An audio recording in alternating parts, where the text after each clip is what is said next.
Welcome to Restore 2023. Today we're reading Esther, chapters 9 and 10. They are the grand finale of an epic tale in which, by good fortune on Mordecai's part and considerable courage on Esther's, the two of them save the Jews from annihilation. It's what used to be called a ripping yarn, and it doesn't really need any commentary.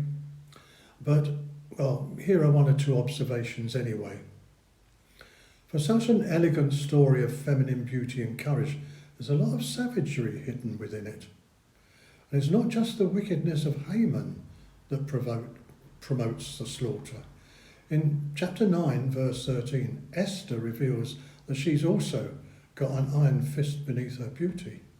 She asks the king to permit a second dose of carnage to be dished out to her enemies.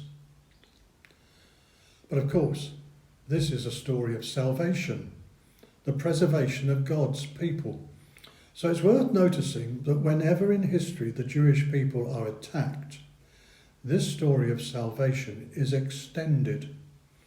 From the Red Sea, when the Jews passed through the waters with Moses and the pursuing Egyptians were drowned, right up to the Six-Day War in 1967, when a coalition of forces from Egypt, Syria and Jordan was defeated with very few Israeli casualties, the aggressors always come off worse, just as they did in the 127 provinces of Persia in Esther's day.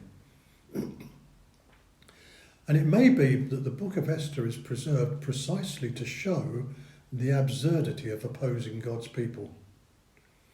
Apart from the Bible, it seems there are no historical records confirming that Esther was Xerxes' queen. For although chapter 10 claims it's recorded in the book of the history of the kings of Media and Persia, this document hasn't been found by any archaeologist, or at least not yet. But the annual feast of Purim, which Esther and Mordecai inaugurated, and which is still celebrated now, 2,500 years later, is a strong testimony in support of the facts. These days, during the celebration of Purim, the full story of Esther is read aloud at the synagogue, but it's treated like a pantomime. Every time Haman's name is mentioned, the children stamp their feet, boo, hiss and shake rattles in an attempt to drown it out. And there's laughter too. Laughter at the way Haman's vanity traps him into publicly honouring the man he wants to kill. And then Haman's death on the gallows that he prepared for Mordecai. Well, it's just a classic case of the villain falling into his own trap. Psalm 2 says, God laughs at the wicked who oppose his people. And the story of Esther seems to invite us to celebrate and laugh along with him.